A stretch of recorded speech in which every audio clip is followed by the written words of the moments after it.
I really don't know how to explain what we're about to watch. One of the things, before getting into so many clips, I know this is going to be a long segment, brace for impact, a crazy Trump event. One of the things I think fails viewers and listeners is the way that as commentators, what we practice every day is speaking at a camera in a way, some of us are more trying to be more level-headed, right? Professional, fluid. And so what that does is you can just slip into your norm, no matter what the content is that we're talking about. And by doing so, it seems more normal than it is. So I need you to see however I can move my body and fluctuate my voice. This is crazy. And I don't know how to say that in more unique ways than we already have. But Trump's public appearances just keep getting wackier. And this should be such a bigger focus. His brain, what is going on with his brain? His slurring. Look at this first clip from when he sits down on a part of an event that we already covered when he was standing up, delivering remarks. Now he's doing the Q&A portion of it at the Economic Club of Detroit. Look at the slurring. Especially the ones in this audience. Okay, so I met some people backstage who were young and some really beautiful people, great people. We'll get to that full answer in a second, but just to sort of give us a sense of what's going on here. But then we get to, as Aaron Rupar captioned this, incredible. Here's the footage of Trump getting a question about his parenting style. You got to hold on to that because you're going to forget what the heck he's talking about. At the Detroit Economic Club. Then going on a nearly 8-minute rant that culminates in him calling for drug dealers to be put to death. His brain just flits around. And here we go. I mean, I'll skip around. I won't show you the whole 8 minutes. Help us. No, but I'll skip around. You know, we've known each other for a while, and I know your children and I have been just enormously impressed with their values, their lifestyles, and you did a great job raising them. How did you do that? Everybody here loves their kids, and you mentioned about creating an environment where we can pass our businesses down to our children, basically tax-free or something close to that. What did you do with your children to make them so responsible and so involved in everything that you do? Well, I'm fortunate in that, they're smart children. Many of you have smart, and some will have some that aren't so smart, and you have to understand that happens too, and that's all, and you're going to love them just as much. But, I have smart children, and they've been good academically, et cetera, et cetera. But I was sitting with producer Jaden. Cut to the studio cam and wave to the good people. I was sitting with that one. And I said as we were watching this live, he's gonna say no drugs, no alcohol, no cigarettes. Which, notably, is not a catch-all for all advice you give to your children. You can think of one other thing you've said to them, Trump. That's the only thing he can ever think of. Very importantly, I would always tell them, no drugs, no alcohol, no cigarettes. No drugs, no alcohol, no cigarettes. This is groundbreaking. Make a parenting book and open it, and that's all. Tell your kids that, and they'll turn out perfectly. And they'd go out, and Ivanka would say, Dad, stop telling me that. I said, I'm going to tell it to you every time I see you. I'm going to drive you wild with this. You're going to, no drugs, no alcohol. And I would say that. And I hope that, because who knows, right? But they don't have any of those problems. I mean, I've seen friends, very smart people, they have smart kids, but their kids get hooked on drugs or they get hooked on alcohol. Alcohol is, in many ways, like they tell me, I don't know. I never had a glass of alcohol. I had a brother who was a wonderful guy, but he had an alcohol problem. And he sort of do the same. He said, don't ever drink alcohol. He was, and he smoked, and I put cigarettes in that same category, almost that same category, but they're certainly not good for you. But I would always tell my kids, because I've seen parents that had brilliant children, went to the... So he goes on with that for a while, which totally a thing. It's a thing that you say to your kids. But the only thing we ever hear in these interviews, I just did a story maybe 2 days ago where he gets asked that's the only thing he can think of. What about like, no matter what you do in this life, you're going to have my unconventional love. Unconventional. Unconditional. He has some unconventional love. I can tell you that for certain. No, sorry, that really threw me off. On this journey that we call life, you have to find something that you're willing to put everything into and work your tail off. That's how much you love it. You got to find someone, if you do on your path, who you will love unconditionally or unconventionally. You have to have high character shown by the way that you treat people and the values. Anything, Trump, just no drugs, no alcohol, no cigarettes, and that gives kids everything they need to know about life. But then he goes on and on and on about that, and this is where we pick up. And the only ones that don't have a drug problem are the ones that have the death penalty. We can set up all of our blue ribbon committees. Everybody calls me. You would call me. My friends call me. Could I be on that blue ribbon committee? And they'd have a blue ribbon committee on drugs and how to stop, these drug lords who are very smart people. So now we're talking about the death penalty for drug dealers. Okay. And now this clip's not loading. Let me see if I can refresh to continue showing you this 8-minute answer. They don't play games, and, it's a tough deal. But he said, quick trial. I said, what is quick trial? Immediate trial. And you know what the drug dealers do? They say, hey, let's get the hell out of here fast. They don't play games. They don't play games. They even send the bullet to the family, and they make them pay for the bullet. They make them pay for the bullet. It's vicious, but they have no drug problem. With 1.4, they had a drug problem for... You probably think, Luke, fake news. The interviewer must have asked a question somewhere in there. Aside from... Nope. The interviewer sits there awkwardly, saying nothing, with a stack of note cards, none of which he's going to get to, as Trump is now talking about China's policy on drug dealers and, according to Trump, how they send the bullet that they use to kill someone to the parent of that person. All right, then let's see how this ended. That did it good, not great, but they did it good, not nearly as good, believe it or not. And we had it down about 19%, and that was it. It was very tough. With the death penalty, you would eradicate drugs in this country. But and I talk about it a lot. I say that because maybe people have to get used to it because it sounds harsh. But when you think of it, if they do kill on average 500 people, everybody in this room knows a lot of people that they lost a child or sometimes a father or mother, but they've lost a child to fentanyl, and that wouldn't have happened if we had the death penalty. But the country's going to have to tell us that they're ready for it because it's a pretty big step. You mentioned the Abraham. We've known each other. No acknowledgement, Mr. Interviewer, sir?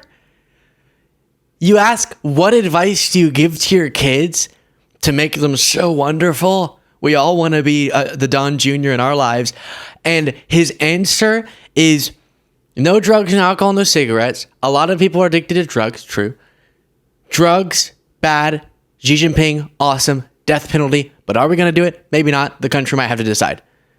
And then the guy goes, you mentioned the Abraham Accords. Wow. By the way, remember, under Trump, we saw skyrocketing fentanyl overdose deaths. That trend then continued, I'm willing to admit, because it's the facts, into the Biden-Harris administration.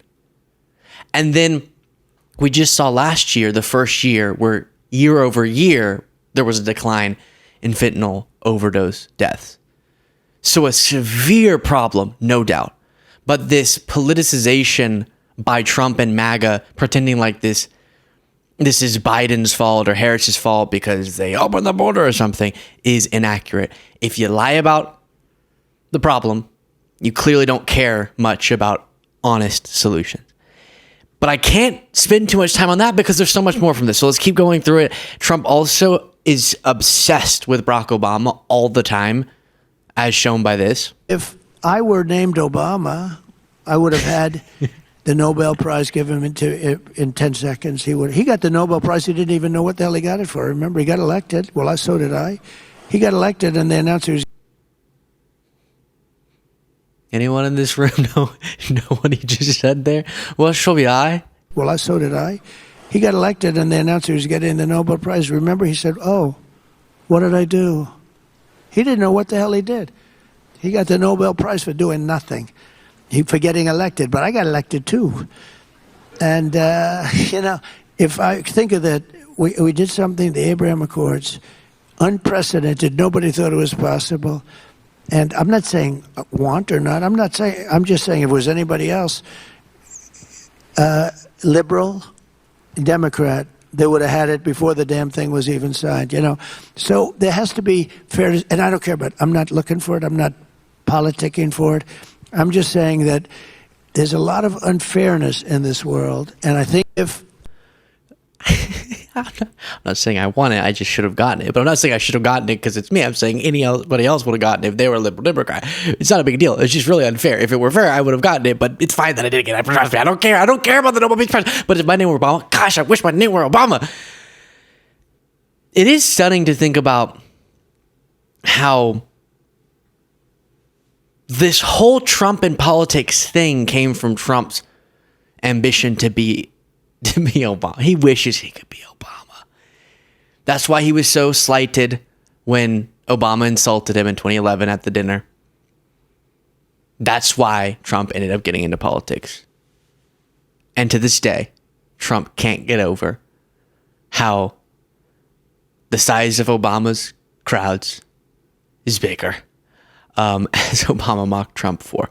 Okay, here you have Trump then being asked, all right, we're not going to get an answer out of you about your advice to your own children. So how about you give advice to you for other people? 25-year-old Trump, what would you say to him? But what would you say to him that applies to the other people in this room? See if Trump's answer is satisfying. What advice? By the way, if you haven't clicked the subscribe button to make yourself a part of the Beasley Brigade, it's free. It's easy. But you're breaking my heart if you haven't. Click that subscribe button. What advice to your 25-year-old self would you give to the young people today, and especially the ones in this audience? Okay, so I met some people backstage who were young and some really beautiful people, great people, smart as can be from colleges and schools. And I think what I'd do is I'd listen to the speech I made, and I'd say maybe, because they really would like to stay here. They grew up here. And I'd follow. And I will say this, if I implement, and I will be able to do it, I will. If we win the election, I would stay right here, and I would follow the gravy train, because you're going to have such a great opportunity right in the area that you want to be. You want to be here because your grandparents are here and your parents are here and people are there. They don't want to leave.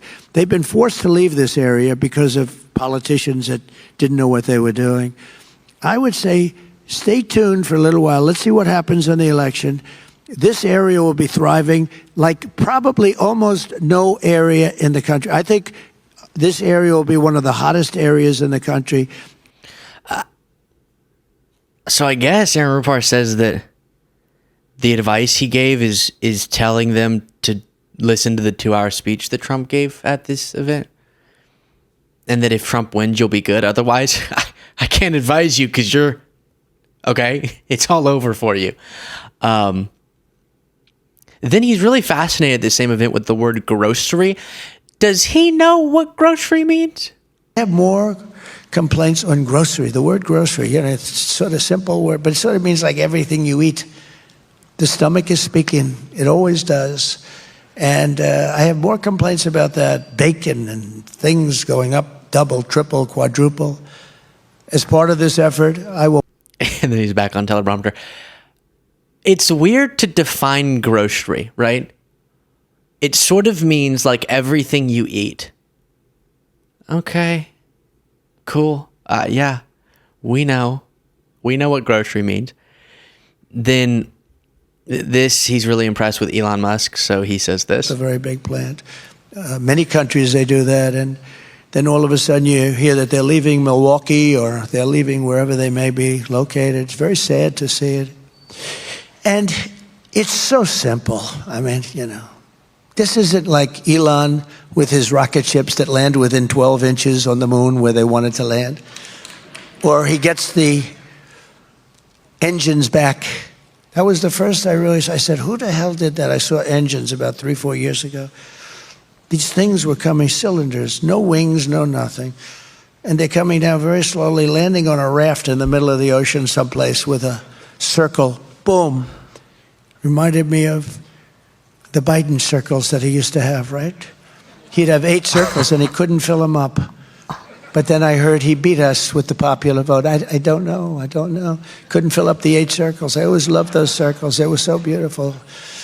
They were so beautiful to look at. In fact, the person that did them, that was the best thing about the level of that circle was great. But they couldn't get people, so they used to have the press stand in those circles because they couldn't get the people. What? These things were coming cylinders, no wings, no nothing, and they're coming down very slowly, landing on a raft in the middle of the ocean, someplace with a circle. Reminded me of the Biden circles that he used to have. I know he's talking about rockets, but he never said it. I feel in pain right now. This is my point. Don't let the fact that sometimes I come and say, and then here's Trump saying something incoherent. Well, that's strange. Moving on to the next thing. Make you believe this is at all acceptable, okay, normal, and not crazy. It's crazy. What's going on? That doesn't make any sense. And no, the reason Biden had circles, very few circles, and did fill them up when he was running for president in 2020 is because he actually cared about the public health crisis, unlike you. Then, let's see, this one. Oh, no. I'm sorry. If this is an hour segment, it's going to be an hour segment. But take a look at this. He starts by saying we were at our wealthiest in the 1880s, 90s, into the early 1900s because of tariffs. So starting in the 1880s, because of the U.S.'s tariff policies, we were extremely wealthy. But then the Great Depression happened, and people blamed tariffs for the Great Depression. This is Trump's explanation. But that wasn't fair because the tariffs weren't implemented until after the Great Depression. But I thought the 1880s, the tariffs is wealthy. The word is reciprocity is going to make us wealthy again. We're going to be a very wealthy country very quickly. Very, very quickly. Our greatest wealth probably proportionately was in the 1880s and 90s and the early 1900s, where we had so much cash, they would set up committees. They didn't know Spit is just going everywhere. what to do with their wealth. We had such wealth in this country. They didn't know what to do with their wealth. They had they would set up, we had so much money, all from tariffs. There was no income tax. And then they went to the income tax stuff, and it was a whole different story. Then you had the Depression. A lot of people said, tariffs maybe caused it wasn't. Tariffs came in 1932 after the Depression. They tried putting tariffs on to see if they could save. They said, we got to save this thing. But it was long gone. It was gone. But I thought, is he saying they implemented some tariff policy, revoked it, tried to re-implement it around the Great Depression? It sounded like he said we were made the most wealthy because of the usage of tariffs, but then people blame the tariffs for the Great Depression, but that can't be true because they weren't implemented until after the Great Depression. But you just said they were... Oh, it really is a head spinner there. And then we charge forward, and we get to the... Remember that Vice President Harris gets criticized for not doing hard-hitting enough interviews, even though she does, 60 Minutes as an example. Trump is celebrated for how he does all these interviews with all these people. But every time I check in on one of the interviews, it's a softball like you rarely see. Do you know when I mock people, and I'm obviously hyperbolizing, I think, mostly, by going, Mr. Trump, how do you do it? How do you do what you do? That's supposed to be like taking the essence of what these hosts will do and then exaggerating it to make a point. And then this guy comes in and literally says those words. Well, that was a tremendous amount of information that you've given to us, and we'll see that the questions, you've really answered most of them already. I think so. I mean, you've really done a great job. And so what I thought I would do is to jump to a couple personal questions. The first one that I've always been intrigued with, you have an enormous amount of energy. I haven't seen anybody like you in my lifetime that keep on going and going and going, in spite of sometimes some rather negative responses and forces here in our country. How do you do it? Like a bullet to the ear. Quote, unquote, how do you do it? I want to ask MAGA to reasonably engage for a second, just for a moment in time, and then go right back to thinking, ugh, Luke is just, ugh, for a second. Just engage with me, okay? Imagine, if you will, in your mind's eye, Kamala Harris sitting for an interview. And because you criticized Stephanie Ruhle for doing a softball too much, let's put Stephanie Ruhle there, okay? Can you picture it? Kamala Harris, Stephanie Ruhle. Stephanie Ruhle looks at Kamala Harris and says, Madam Vice President, you're so strong.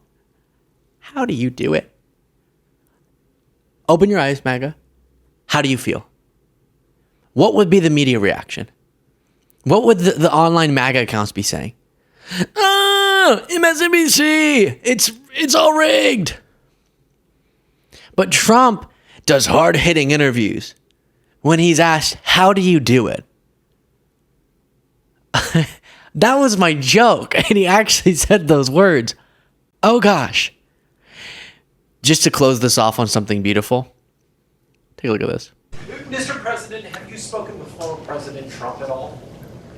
Are you kidding me? Mr. President Trump, former President Trump, get a life, man. Help these people. Will you hold him accountable? You know, there have been some that have said about Biden post no longer being the presumptive nominee that he doesn't give any Fs. I was trying to think of a more creative way to say that. There are no Fs to be given from Biden, right? And I gotta say, I kind of like this version of him. He's like, I don't have to run a presidential campaign. So he looks in the camera and says, Trump, get a life. Help people or shut the hell up, essentially is what he's saying. Let me know what you thought of that in the comments. Support the show by clicking the join button below. We have a great time on the bonus show. You're missing out if you're not a member. And you are a member of the Beasley Brigade if you are subscribed. We got to think of what you are if you're a member, because that's like an extra special version, but we'll think of it.